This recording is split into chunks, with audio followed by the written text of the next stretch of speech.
Ratusan anak muda dari sejumlah komunitas lingkungan, pencinta alam maupun siswa yang tergabung dalam aksi Muda Jaga Iklim menggelar parade monster plastik di Kota Ambon. Monster plastik berbentuk ikan yang terbuat dari ribuan sampah ini diarak di sejumlah ruas jalan untuk mengingatkan masyarakat tentang bahayanya sampah plastik.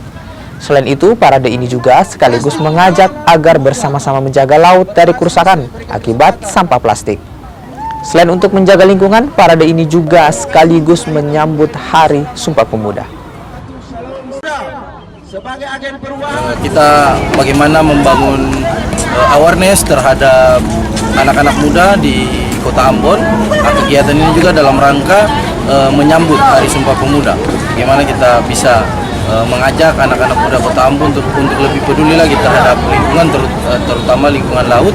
Kita tahu sendiri kondisi geografis yang ada di Kota Ambon ini adalah teluk. Jadi banyak sekali sampah plastik yang ada di pantai, sehingga teman-teman hari ini melakukan parade monster plastik agar bisa mengajak masyarakat untuk lebih peduli lagi terhadap polusi sampah plastik.